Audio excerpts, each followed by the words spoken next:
श्रीराम. आपण 7व्या दशकातील 5व्या समासाला आजपासून चिंतनाला सुरुवात करणार आहोत. समासाचं नाव आहे द्वैत कल्पना निरशन आणि आपलं हे निरूपण क्रमांक 257. श्रोतेहो, आपण या 7व्या दशकाचं, ज्याचं समर्थांनी चतुर्दश ब्रह्म असं शीर्षक दिलेलं आहे, त्यामध्ये या विमल ब्रह्माच्या टप्प्यापर्यंतचं चिंतन मागच्या समासात बघितलं.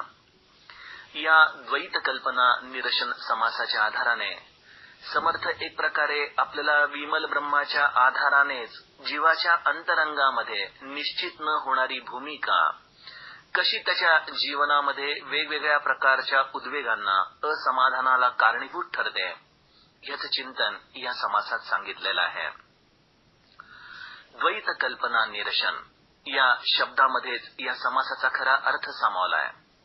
श्रोते, आपण विमल ब्रह्माच्या निरूपणात एका मुख्य निष्कर्षापर्यंत आलो, ते म्हणजे या ब्रह्मांडामध्ये अणुरेणूला देखील या विमल ब्रह्माशिवाय वेगळं स्थान नाही. संपूर्ण ब्रह्मांडाला व्यापूनही केवळ अंश मात्र असलेल्या या ब्रह्मांडाला व्यापून हे विमल ब्रह्म जसंच्या तसं सर्वत्र संचलेलं आहे. मग जर ते या सर्व दृश्य जगामध्ये व्यापून उरलं आहे, तर खऱ्या अर्थाने माझ्या अस्तित्वाला कुठल्याही प्रकारचं प्रयोजन आहे का? मी त्याच्यापेक्षा वेगळा आहे का? आणि या प्रश्नाचं उत्तर जेव्हा आपण या समासाचा अभ्यास करत असतो तेव्हा लक्षात येतं की अरे, मीच तो आहे, अहम ब्रह्मास्मी, माझं खरं अस्तित्वच नाही. पूज्य बाबा याला नेहमी एक छान उदाहरण द्यायचंय. ते म्हणायचे की दोन गोल आहेत, दोन वर्तुळ आहेत, एक मोठं वर्तुळ आहे आणि एक छोटं वर्तुळ आहे. आता मोठ्या वर्तुळाने छोट्या वर्तुळाच्या आतमध्ये येणं शक्य नाही, त्यामुळे छोट्याच वर्तुळाने मोठ्या वर्तुळामध्ये प्रवेश करायला हवा ना. त्याप्रमाणे हे विमल ब्रह्म म्हणजे खऱ्या अर्थाने अपरिमित आहे, अशांत आहे. त्याला आपण कुठल्याही पद्धतीने मोजू शकत नाही. त्याला ना वस्तुमान आहे, ना त्याला आकारमान आहे. परंतु या संपूर्ण चराचराला ते व्यापून उरलंय आणि त्याचा मी एक केवळ अंश मात्र जीव. या अंश मात्र जीवाने आपल्या स्वतःच्या अहंतेपोटी या आपल्या स्वतःच्या अस्तित्वाला जणू काही नाकारलं आणि आपलं जीव या अस्तित्वाला त्याने सत्यत्व मिळवून दिलं. हे खरं तर त्याचं अज्ञान आहे. वस्तुस्थिती ही त्याच्या अज्ञानाने बदलू शकत नाही. सत्य हेच आहे की तो आणि भगवंत वेगळा नाही. पण या मनाने स्वतःला जीवरूपी या एका पांघरुणामध्ये जसं आपल्याला कोंडून घेतलं, तसं या जीवरूपी अस्तित्वाने या विमल ब्रह्मापासून द्वैत स्वीकारलं आणि या द्वैत स्वीकारलेल्या त्याच्या कल्पनेचं निरसन हे या समासाचं उद्दिष्ट आहे. त्यामुळे समर्थ या समासाची सुरुवातच या विमल ब्रह्माच्या असलेल्या एकरूप तत्वातून या जीवाने घेतलेल्या द्वैताचं प्रतिपादन करताना म्हणतात, केवळ ब्रह्म जे बोलिले ते अनुभवास आले आणि मायेचेही लागले अनुसंधान. आपण या विमल ब्रह्माचं निरूपण मागच्या समासात बघितलं आणि ते ऐकत असताना आपलं मन खऱ्या अर्थाने तदाकार झालं. आपल्याला काही क्षण का होईना असं लक्षात आलं की अरे, मी किती व्यर्थ गोष्टींची माझ्या जीवनामध्ये काबाड कष्ट करण्यासाठी म्हणून स्वतःला निर्माण करून स्वतःचं अस्तित्व ग्राह्य धरून या असलेल्या सच्चिदानंदापासून दुरावतोय. आणि हे मला क्षणभर अनुभवाला येतं, पण लगेचच दुसऱ्या क्षणी आणि मायेचेही लागले अनुसंधान. आणि त्याच वेळेला हे दृश्य जग त्याचं मिथ्यत्व माया अंतरंगामध्ये न प्रगटल्यामुळं मला ताबडतोब या दृश्याच्या वेगवेगळ्या प्रकारच्या मायारूपी दोऱ्या खेचू लागलेल्या आहेत. त्याचं अनुसंधान देखील मला एकाच वेळेला खेचतायत. श्रोतेहो, साधक जीवनामध्ये ही तगमग आपल्या प्रत्येकाला जाणवत असते. एक मन आपलं सद्गुरूच्या चरणांजवळ घुटमळत असतं. कधी एकदा त्याच्या तीर्थक्षेत्री जाऊन, कधी एकदा त्याच्या समाधीचं दर्शन घेऊन, कधी एकदा त्या सत्संगाचे शब्द आपल्या कानावरती पडतील, अशी मनाची एका बाजूला तगमग होत असते आणि दुसऱ्या बाजूला प्रपंचाच्या अडचणी असतात. प्रपंच देखील तितकाच आपल्याला खुणावत असतो. अशा वेळेला त्या साधकाचं मन वारंवार या दोन्ही गोष्टींकडे एकाच वेळेला ओढलं जातं आणि त्यातून त्याच्या अंतरंगामध्ये एक तगमग, एक तळमळ निर्माण होत असते. समर्थांच्या या श्लोकाचा आपल्याला प्रत्येकाला अनुभव आहे की ब्रह्म सत्य आहे हे संतांकडून ऐकलं, पण त्याच वेळेला ही माया देखील आम्हाला तितकीच आपल्या अंतरंगामध्ये सत्य वाटत असते. श्रोत्यो, या द्वैत कल्पना या निरसनाचं आमच्या जीवनामध्ये अजूनही आगमन न झाल्यामुळं आम्हाला नेमक्या कुठल्या प्रकारच्या गोष्टींना सामोरं जावं लागतंय याची आपण कधी कल्पना केली आहे का? या द्वैताच्या आधाराने जी खरं तर वस्तुस्थिती नाही, ती आम्ही केवळ अज्ञानवश आपल्या हृदयामध्ये स्वीकारली आहे. पण ही जरी वस्तुस्थिती आम्ही डावलली आणि अज्ञानवश हे द्वैत जरी स्वीकारलं, तरी त्यामुळं आमच्या जीवनामध्ये आम्ही किती प्रकारच्या दुःखांना सामोरं जातोय याची आपण थोडीशी कल्पना करून बघूयात. सगळ्यात प्रथम, या द्वैत कल्पना या निरसन न झाल्यामुळं या विमल ब्रह्म आणि जीव यांच्यामध्ये पडलेल्या अंतरामध्ये श्रोतेहो, आज या जगातलं सगळं असमाधान, या जगातलं सगळं दुःख, या जगातल्या सगळ्या वेदना भरून उरलेल्या आहेत. जसं आपण बघतो की रेल्वेच्या डब्यामध्ये जर दोन प्रवाशांच्या मध्ये एक जर गॅप असेल, जर जागा रिकामी राहिली असेल, तर कोणीतरी अनाहूत येऊन दोघांनाही त्रास देण्यासारखं दाबून मध्ये बसतो. तशी ही या भगवंतापासून जीवाची खरं तर वस्तुस्थिती रूपाने वेगळी नाही, पण जीवाने अज्ञानवश भगवंतापासून फारकत घेतली आणि मग त्याच्यापासून निर्माण झालेल्या दुराव्यामध्ये हे असमाधान रूपी आगंतुक आपल्या जीवनामध्ये येऊन प्रवेश करून बसलेलं आहे. आपल्या जीवनामध्ये काळजी आहे, आपल्या जीवनामध्ये भय आहे, आपल्या जीवनामध्ये वेगवेगळ्या प्रकारच्या चिंता आपल्याला सतत व्यापून उरतात. काय कारण आहे? कारण आम्ही आमचं अधिष्ठान विसरून गेलेलो आहोत. आज आमच्या जीवनामध्ये खरं अस्तित्व बोध आम्ही विसरलेलो आहोत. आम्ही सर्वजण ज्याच्या बळावरती आज बोलतो, ज्याच्या शब्दांच्या शक्तीने आज आमच्या जीवनामध्ये कृती चालते, त्या केवळ या भगवंताचा भरोसा, त्या भगवंताचं अस्तित्व हे आमच्या जीवनामध्ये कुठेतरी कमी पडतं. आम्हाला त्याचं विस्मरण होऊन जातं आणि जसं त्याचं विस्मरण होतं त्यासरशी हे दृश्य जरी खोटं असलं तरी आमच्यासाठी मात्र खरं होऊन जातं. आणि या असमाधानाच्या मुळे श्रोतेहो, आज जगामध्ये आपण शारीरिक, मानसिक कितीतरी वेगवेगळ्या प्रकारच्या कुचंबणा लोकांच्या आयुष्यात बघतो ना. उगीच खरं तर अन्न गोड आपल्या घरामध्ये होतं तयार, पण मानसिक स्थिती अशी असते की एवढं सुग्रास अन्न होऊ नये, अगदी एखादा मनुष्य एरेंडल प्यावा अशा पद्धतीने जेवणाची ताटं घराघरी घेतली जातात. ही मानसिक दुःख येतात कुठून? ही मानसिक कुचंबणा होते कशामुळं? या सगळ्याचं कारण एकच, आमच्या जीवनामधली भ्रांत. आम्हाला त्या क्षणामध्ये खरं तर कुठलीही अडचण नसते, पण त्या क्षणाच्या पलीकडे असलेली ही भविष्यकाळाची काळजी, भूतकाळात झालेल्या घटना हे आमच्या जीवनामध्ये या प्रत्येक क्षणाला भ्रांतीमध्ये टाकून आम्हाला या मायेचं अनुसंधान लावतात बघा. आणि हे मायेचं अनुसंधान आमच्या जीवनामध्ये खऱ्या अर्थाने आमच्या सर्व प्रकारच्या दुःखांचं कारण आहे. मग केवळ जीवानी जर वस्तुस्थिती स्वीकारली आणि हा अद्वैत बोध आपल्या हृदयामध्ये उतरवला, तर त्याच्या जीवनामध्ये या सगळ्या गोष्टींना अगदी क्षणामध्ये पळवून लावता येतं. ब्रह्मानंद महाराज म्हणतात ना, पळविली भ्रांती राहोनिया चित्ती, ब्रह्मानंद स्तुती काय करू. या द्वैत ब्रह्मानंद महाराजांनी कशा पद्धतीने पळवून लावलं त्याचं अत्यंत सुरेख वर्णन एकाच वाक्यात ते आपल्याला सांगतात. पळविली भ्रांती राहोनिया चित्ती. श्रोत्यो, या द्वैत कल्पनेला जर आपल्या जीवनामधून खऱ्या अर्थाने आम्हाला दूर करायचं असेल तर एकच मार्ग, त्या विमळ ब्रह्माला आमच्या हृदयामध्ये घट्ट अनुसंधानाने धरून राहणं, त्याचं अस्तित्व सदैव क्षणोक्षणी मान्य करणं आणि त्याच्या अस्तित्वाला क्षणोक्षणी मान्य करण्याचं साधन म्हणजे भगवंताचं नाम आहे बघा.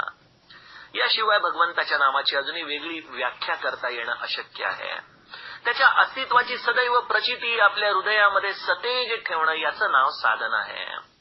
आणि त्या साधनाच्या आधाराने जर आम्ही त्या विमल ब्रह्माचं अनुष्ठान, आपलं अधिष्ठान जर आपल्या जीवनामध्ये सहज स्वीकारलं, जी खरं तर वास्तविकता आहे की आमच्या जीवनामध्ये या अद्वैत बोधातून या सर्व प्रकारच्या काळजी तळमळींना साहजिकपणे, आपसूकपणे पळून जावं लागतं. हेच या ब्रह्मानंद महाराजांचं श्री गोंदवलेकर महाराजांच्या चरणांना आपल्या चित्तामध्ये धरल्याने झालेल्या अनुभूतीचं हे वर्णन. पण हा साधा बोध एक जीव स्वीकारू शकत नाही. काय कारण असेल? समर्थ या कारणाचीच मीमांसा आपल्याला इथं करून सांगतायत. समर्थ माऊली म्हणते, तरी आता सावधान एकाग्र करुनिया मन, माया ब्रह्म हे कवण जाणत आहे. या माया ब्रह्माचा एक प्रकारे मी तुम्हाला पुन्हा बोध तुमच्या अंतःकरणामध्ये देतो. तो तुम्ही अत्यंत एकाग्र होऊन अत्यंत मनापासून ऐका. या माया आणि ब्रह्माला वेगळेपणाने आपल्या जीवनामध्ये कोण जाणत आहे? आपल्या शरीरातला असा कुठला अवयव आहे की या गोष्टींचं चिंतन करत असताना या गोष्टींची एक प्रकारे कल्पना आपल्या हृदयामध्ये निर्माण करत आहे?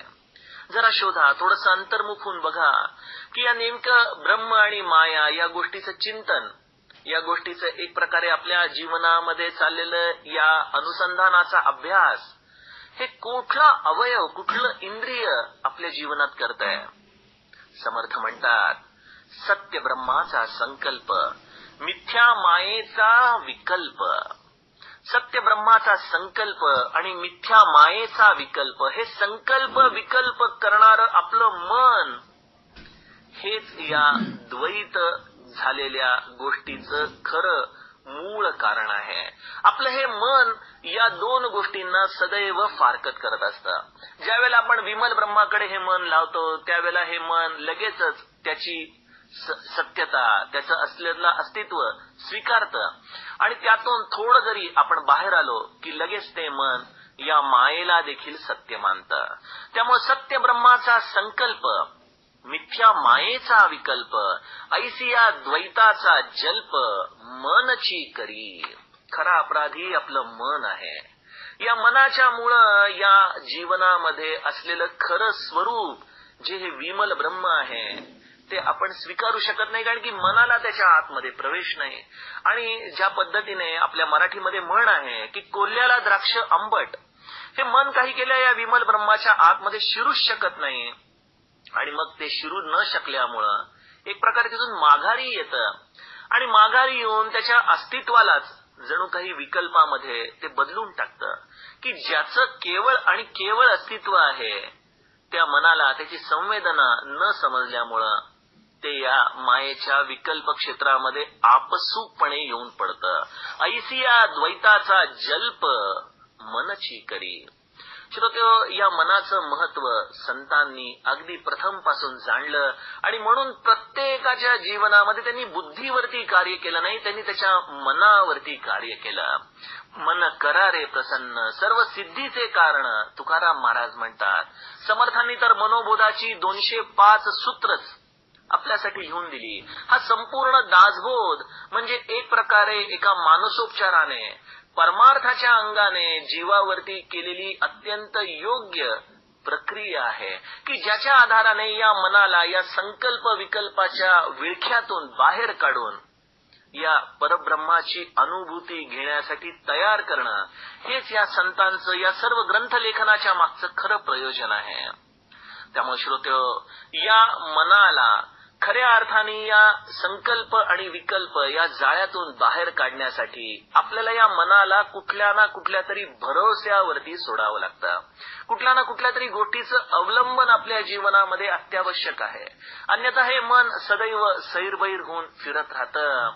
अशा या मनाला समर्थ माऊली आपल्याला या वेगवेगळ्या अवस्था, ज्याचं वर्णन विमल ब्रह्मामध्ये आपण बघितलं की या मनाला देखील जागृती आहे, या मनाला देखील स्वप्न आहे, या मनाला देखील सुषुप्ती आहे, या मनाला देखील ती तुरीय अवस्था आहे.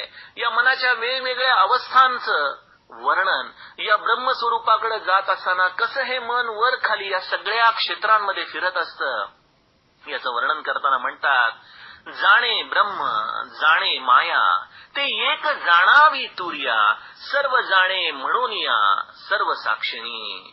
ऐक तुर्येचे लक्षण, जेथे सर्व जाणपण, सर्वची नाही कवण, जाणे लगा. या मनाला आपण कितीतरी साधनेच्या आधाराने सूक्ष्म केलं, अगदी तुर्येपर्यंत प्रयत्नपूर्वक नेलं, तरी देखील या तुर्या अवस्थेमध्ये त्याची सर्वसाक्षिणी अवस्था ही जिवंतच राहते. आणि या सर्वसाक्षिणी अवस्थेमध्ये देखील हे मन आपल्या या संकल्प विकल्पापासून खऱ्या अर्थाने दूर राहू शकत नाही. ते एका बाजूला या ब्रह्माचा संकल्प आणि एका बाजूला मायेचा विकल्प एकाच वेळेला घेऊन जगत असतं. त्यामुळे या तुर्येच्या पलीकडं या मनाला नेण्याचं शास्त्र ते कुठलं? या मनाला कशा पद्धतीने या द्वैतामधून दूर काढायचं? या मनाला कशा पद्धतीने या सद्गुरूच्या चरणांशी खऱ्या अर्थाने त्याच्या भरोश्यावरती सोडायचं? कुठल्या गोष्टीचं अवलंबन आपण आपल्या हृदयामध्ये स्वीकारायचं की ज्याच्यामुळं हे मन त्याच्या मूळ प्रवृत्तीपासून, या संकल्प विकल्पाच्या प्रवृत्तीपासून दूर होईल आणि या द्वैत कल्पनेचं आपल्या जीवनामधून निरसन होऊन जाईल. या द्वैत कल्पनेच्या आधारे श्रोते हो, आपल्या जीवनातल्या सर्व दुःखांना दूर करण्याची संधी देणारा हा समास आहे. त्या मनावरती आता समर्थ कुठल्या पद्धतीचा औषधोपचार आपल्याला या समासात सांगतात, त्याचं चिंतन आपण पुढील 3 टप्प्यांमध्ये बघूयात. जानकी जीवन स्मरण जय जय राम. श्रीराम. आपण 7व्या दशकातील 5वा समास द्वैत कल्पना निरसन याचं चिंतन करत आहोत. श्रोते हो, हे आपलाच निरूपण क्रमांक 258. आपण या द्वैत कल्पना निरसन या समासातून भगवंत आणि जीव यांच्यामध्ये असलेली ही अज्ञानवश जीवाने धारण केलेली संकल्पना आणि त्या संकल्पनेचं निरसन, त्या संकल्पनेचा त्याग, जो खऱ्या अर्थाने जीवाचं कल्याण करू शकतो, जो खऱ्या अर्थाने जीवाचं सार्थकता त्याला प्रदान करू शकतो, अशा या तत्वप्रणालीचा आपण विचार करत आहोत. श्रोतेहो, आपण श्री महाराजांच्या आरतीमध्ये म्हणतोच ना की मी जीव हा भ्रम द्वैत पसारा. या एका आरतीच्या आधाराने आपण सद्गुरूला देखील ही विनवणी करत असतो की वारुनी दिधला अद्वैत सारा. माझ्या जीवनातला हा द्वैत बोध तू काढून टाक. मी जीव आहे ही संकल्पना जी मला सदैव या दुःखासाठीच जणू काही कारणीभूत ठरत आहे, हे सद्गुरुराया, त्या द्वैत जाणीवेतून तू मला दूर कर. या आरतीच्या आधारानेच श्रोते हो, आपल्याला या समासाचं महत्व समजून घेता येईल. काल आपण या द्वैत कल्पना निरसनामध्ये ज्या मनाच्या संवेदनाच्या आधाराने आपण या द्वैतबोधाला आपल्या हृदयामध्ये घट्ट धरून ठेवलेलं आहे, त्या मनाच्या 4 अवस्थांचं वर्गीकरण बघितलं. जागृती, स्वप्न, सुषुप्ती या 3 अवस्था आणि त्यामध्ये असलेलं मनाचे व्यवहार हे तर आपण सर्वच जण जाणतो. जागृतीमध्ये हे मन जणू काही एखाद्या फुलपाखराप्रमाणे चंचलपणे सर्व विषयांमध्ये लडबडत असतंच. तेच मन जेव्हा गाढ निद्रेमध्ये, स्वप्नामध्ये आपल्याबरोबर आपली सांगाती करत असतो, तेव्हा देखील या मनाचे व्यवहार थांबत नाहीत. आपल्याला तुर्या अवस्थेची खऱ्या अर्थाने अजूनही ओळख नाही, पण तुर्या अवस्थेमध्ये समर्थांनी या समासात दिलेल्या दिशादर्शकाच्या आधाराने ही एक साक्षी अवस्था आहे. या साक्षी अवस्थेमध्ये जीव ब्रह्मस्वरूपाला आणि मायेला या दोघांनाही सम्यक दृष्टीने बघत असतो. संतांची या विश्वाकडे बघण्याची ही तुर्या अवस्था म्हणजे जणू काही सिंहासनच आहे. ते खरं तर तुर्यातीत आहेत, पण केवळ आपल्यासारख्या दीनजनांसाठी करुणावश या तुर्या अवस्थेमध्ये आपल्या सर्व जनसमाजामध्ये ते राहतात. श्रोत्यो, या तुर्या अवस्थेपर्यंत देखील जीव साधनेच्या आधाराने गुरुकृपेने पोहोचू शकतो खरं, पण समर्थांचं म्हणणं असं आहे की या द्वैत कल्पना निरसनासाठी केवळ तुर्या अवस्थेची प्राप्ती हे आपलं अंतिम ध्येय असू शकत नाही. साधकाला त्याच्याही पलीकडे जायचंय, तुर्यातीत व्हायचंय. अशा या अवस्थेचं वर्णन करताना समर्थ माऊली म्हणते, साक्षत्व चैतन्यत्व सत्ता हे गुण ब्रह्माची या माथा, आरोपले जाण वृथा माया गुणे. आपण आपल्या हिंदू धर्मातल्या वेगवेगळ्या जर तीर्थक्षेत्रांची थोडक्यात जर उजळणी केली तर आपल्याला लक्षात येईल की आपल्या इथली बहुतांश मंदिरं ही कुठल्या ना कुठल्या तरी पवित्र अशा नदीच्या किनाऱ्यावरती वसलेली आहेत किंबहुना या संतांच्या, या देवस्थानाच्या असलेल्या तिथल्या वास्तव्यामुळं ते तीर्थ देखील पवित्र होऊन गेलेलं आहे.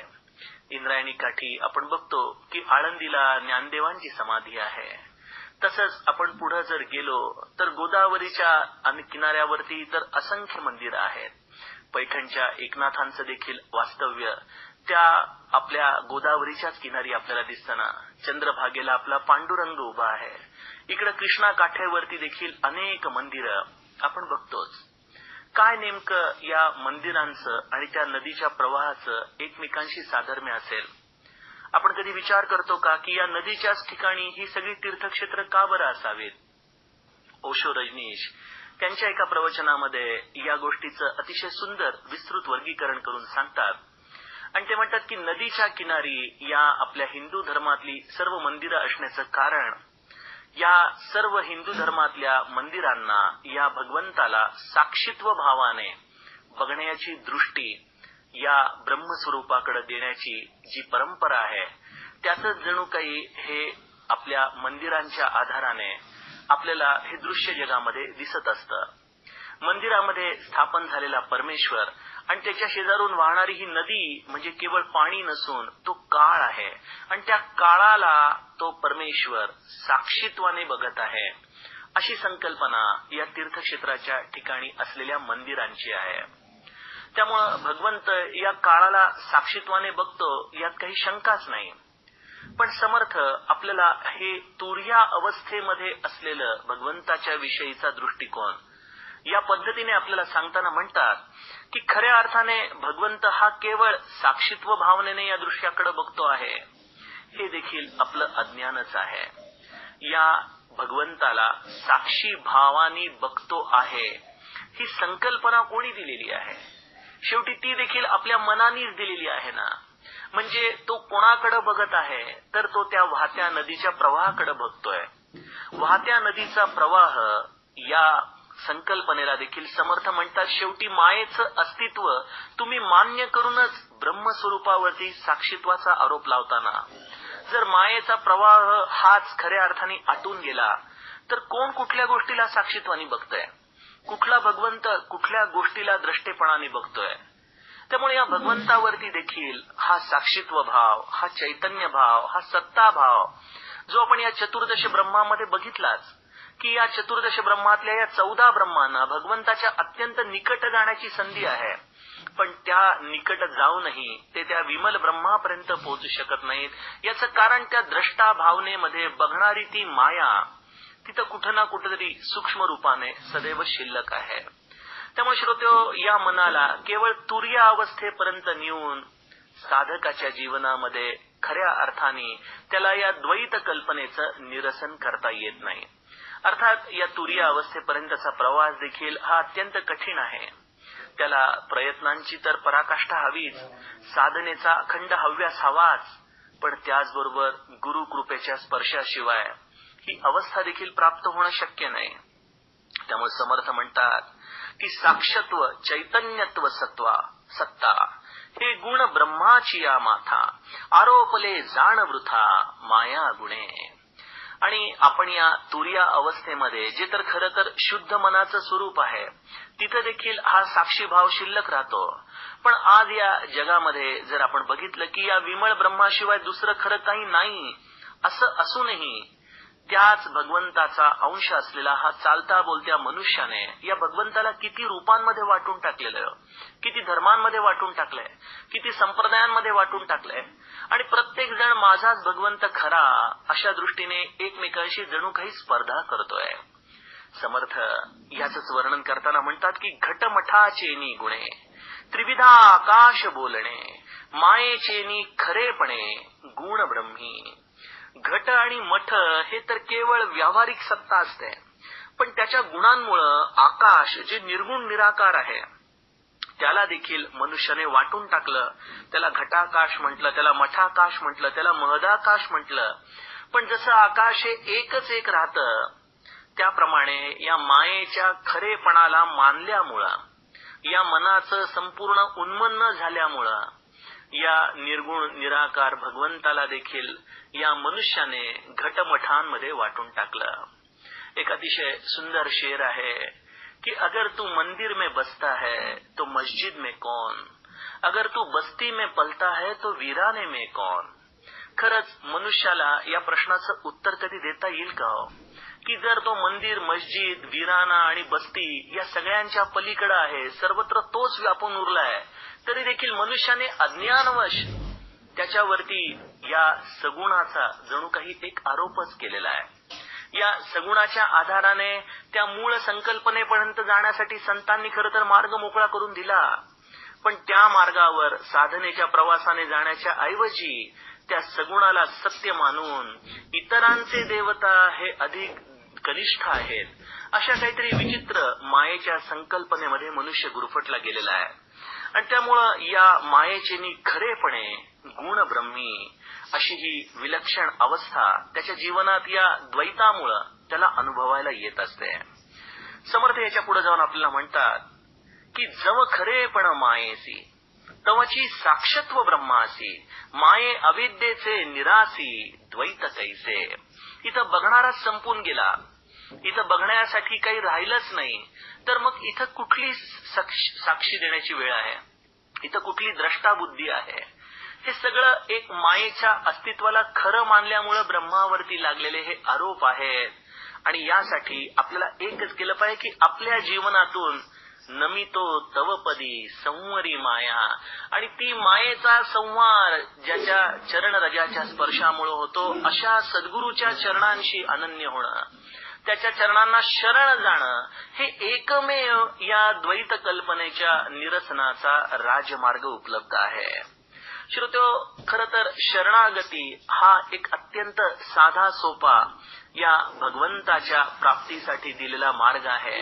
आणि त्यासाठी जसं हनुमान चालिसामध्ये आपण म्हणतो ना की राम दुआरे तुम रखवारे, होत ना आज्ञा बिनु पैसारे. या निर्गुण निराकार भगवंताला मायेच्या कक्षेमध्ये असलेला मी जीव जाऊन बघू शकत नाही, मी त्याच्यापर्यंत पोहोचू शकत नाही. अहो, रामायणामध्ये सुग्रीव जेव्हा किष्किंधेतून पळ काढून बाहेर वनामध्ये लपून बसला होता आणि समोरून राम लक्ष्मण चालत येत होते, पण सुग्रीव थेट राम लक्ष्मणापर्यंत पोहोचू शकला का?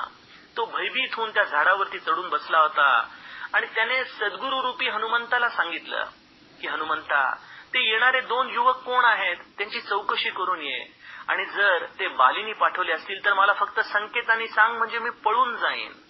पण त्या हनुमंताने राम लक्ष्मणाला जवळ त्यांना गेल्यानंतर दर्शन तर त्यांचं घेतलंच, आपली ओळख करून दिली, आणि इतकंच नव्हे तर सुग्रीवाची गाठ घालून दिली, सुग्रीवाला राज्यपद मिळवून दिलं. असं खऱ्या अर्थाने जीवाला शिवाशी भेटवणारं, या आत्मरूपाला भेटवणारं हे सद्गुरु तत्व आहे. त्या सद्गुरु तत्वाला केवळ शरणागती जर आपण स्वीकारली की आपल्या जीवनातल्या या द्वैत बोधाचा खऱ्या अर्थाने निराश होऊ शकतो. पण श्रोत्यो, या शरणागतीसारखं साधं सोपं जीवनामधलं साधन किती जणांना साधता येतं? श्री महाराज म्हणायचे की तुकामाईंच्या जवळ गेल्यानंतर इतर काही करायची गरज नाही, फक्त साष्टांग प्रणाम करून त्यांना एवढंच सांगावं की मी तुम्हाला शरण आलेलो आहे. ही शरणागतीची भूमिका ज्याला जितकी साधते तितक्या प्रमाणामध्ये त्याच्या जीवनातलं हे द्वैत बोध कमी कमी होऊ लागतो आणि त्याला या अद्वैताशी तद्रूपता येऊ लागते. या शरणागतीच्या मागे नेमकं काय अडतं? कशामुळं आपल्याला या शरणागतीचं साधं सोपं तत्व आपल्या जीवनात उतरवता येत नाही? समर्थ याचं देखील उत्तर देतात. एवं द्वैत आणि अद्वैत होये वृत्तीचा संकेत, वृत्ती झालिया निवृत्त द्वैत तैसे. हे द्वैत आणि अद्वैत हे आपल्या जीवनामध्ये येतात तरी कुठून? या शरणागतीसाठी, ज्या शरणागतीच्या आधाराने हे आपल्याला अद्वैत बोध कळणार आहे, पण हा अद्वैत बोधाचं, या शरणागतीचं शास्त्र इतकं सोपं असूनही आपल्याला का बरं जमत नाही? समर्थ यासाठी आणखीन मनाच्या खोलवर रुतलेल्या आपल्या वृत्तीपर्यंत जाऊन पोहोचतात. श्रोत्यो, वृत्ती या शब्दाची जर व्याख्या करायची झाली तर आपल्या वासनांचा संचय म्हणजे वृत्ती आहे. बघा, दिलेल्या एखाद्या कुठल्याही घटनेमध्ये आपली जशी प्रतिक्रिया असते, ती प्रतिक्रिया जणू काही आपल्या वृत्तीचा आरसा आपल्याला दाखवत असते. आणि या वृत्तीची आपल्या जीवनामध्ये असलेली जाणीव ही आपल्या मुळाशी असलेल्या वासनांमधून निर्माण होत असते. मनुष्याची जशी वासना असते तशी त्याची वृत्ती तयार होते आणि जशी त्याची वृत्ती असते त्याप्रमाणे त्याच्या जीवनामध्ये प्रतिक्रिया तो देत असतो. समर्थ म्हणतात की या द्वैत आणि अद्वैत बोधाला जर खऱ्या अर्थाने कुठला अडथळा आपल्या जीवनात या मनाच्या मुळाशी असलेल्या वृत्तीमुळे येत असेल तर या वृत्तीच्या तळाशी असलेला हा वासनांचा संचय आपल्याला संपूर्ण शरणागतीचा राजमार्ग स्वीकारू देत नाही. आपण बघा ना, आपण सद्गुरूंकडे जातो आणि त्यांना अगदी तोंडाने शब्दावाटे म्हणतो देखील की मी तुम्हाला शरण आलेलो आहे. पण शरण आलेलो आहे असं म्हणताना देखील आपल्या मनामधली भ्रांत, आपल्या मनामधली काळजी संपत नाही. शरणागतीचा अर्थ सर्व काही सोपवून देणं आहे, त्या अस्तित्वावरती, त्या सामर्थ्यवान अशा सत्पुरुषाच्या चरणांवरती. श्री महाराज किती चांगल्या पद्धतीने आपल्याला सांगतात की बाळांनो, मला विकत श्राद्ध घेण्याची सवय आहे. तुमचा प्रपंच तुम्ही माझ्याकडे सोपवा, मी तो तुम्हाला तुमच्या कल्पनेच्या पलीकडे चांगला करून देईन. पण हा प्रपंच जरी आपण सद्गुरूंवरती सोपवला तरी आपली भ्रांत मिटते का? तरी आपली काळजी मिटते का? तरी आपली चिंता मिटते का? मला तर गमतीने असं वाटतं की बऱ्याचदा जे पट्टीचे ड्रायव्हर असतात ना चालवणारे, आणि जर त्यांना गाडी चालवण्याच्या ऐवजी कधी ड्रायव्हरच्या शेजारच्या सीटवर बसावं लागलं आणि एखाद्या ड्रायव्हरच्या हातामध्ये गाडी आपण दिली की त्या ड्रायव्हरनी जर ब्रेक मारायला थोडासा उशीर केला की यांचा पाय शेजारी बसलेला असूनही ब्रेकच्या दिशेने जातो. त्यांचे हात हलायला लागतात, जणू काही स्टिअरिंग तेच चालवत आहेत. श्रोतेहो, आम्ही देखील श्री महाराजांच्याकडे प्रपंच सोपवतो, पण आम्ही या प्रपंचातले असे पट्टीचे ड्रायव्हर आहोत की महाराजांच्याकडे जरी प्रपंच सोपवला तरी आमचे इथं प्रपंचामध्ये हातपाय हलायला लागतात. जेव्हा जेव्हा असे प्रसंग येतात तेव्हा आम्ही शांत राहू शकत नाही. अज्ञानवश आमचे देखील त्या मोटारीमधल्या माणसाचे जसे ब्रेककडे पाय जातात तसे आमचे देखील काळजीमुळे हातपाय लटपटू लागतात. श्रोत्यो, शरणागतीचा अर्थ एकदा त्यांच्याकडे सोपवलंय ना, मग ते जे करतायत ते उत्तमच करतायत, माझ्या कल्याणाचंच करतायत. ते जे काही करतील ते माझ्या भल्याचंच करतील, ही मनामध्ये असलेली अत्यंत दृढ जाणीव, याचं नाव खरं तर शरणागती आहे. पण ही आपली वासना आपल्याला स्वस्थ बसू देत नाही. आपल्याला सदैव या गोष्टींची चिंता, या गोष्टींची काळजी अशा पद्धतीने लावते की सद्गुरू जे करतायत ते बरोबर करतायत ना, हा अविश्वास, या अविश्वासाची थोडीशी पाल जरी आपल्या अंतःकरणात चुकचुकली की आपल्या जीवनामध्ये या वासनांचं वृत्तीमध्ये परावर्तन होतं आणि मग ही वृत्ती आम्हाला या द्वैत आणि अद्वैताच्या बोधामध्ये एका भिंतीसारखी उभी राहते. म्हणून समर्थ म्हणतात की ज्याला ही संपूर्ण शरणागती स्वीकारता आली, ज्याने या आपल्या जीवनाचा सर्व भार त्या अस्तित्वावरती सोपवला, असं ज्याचं वृत्तीरहित जे ज्ञान, तेच पूर्ण समाधान, जेथे तुटे अनुसंधान माया ब्रह्मीचे. आणि मग तिथं त्याला काहीच कळत नाही अशी विलक्षण स्थिती निर्माण होते. आणि त्यामुळे श्री महाराज म्हणायचे की मला काहीच कळत नाही, असं ज्याला कळलं त्यालाच सर्व कळलं, जेथे तुटे अनुसंधान माया ब्रह्मीचे. या माया आणि ब्रह्माचं देखील चिंतन करून तुम्ही द्वैत आणि अद्वैताचं चिंतन करत आहात ना, म्हणजे या द्वैत आणि अद्वैताच्या चिंतनातून तुम्ही देखील या शब्दाच्या जणू काही मायाजाळामध्ये पडलेला आहात ना. म्हणून श्री महाराजांनी यावरती अतिशय जालीम आणि साधा सोपा उपाय आपल्याला दिला की मला काही कळत नाही, हे ज्याला कळलं त्यालाच सर्व कळलं. अशा सामर्थ्यवान सत्पुरुषाला अनन्य भावाने शरण जाणं, हेच या द्वैत कल्पना निरसनाचं मुख्य सूत्र आहे. आता त्याचा पुढील अभ्यास आपण उर्वरित 2 निरूपणांमध्ये बघूयात. जानकी जीवन स्मरण जय जय.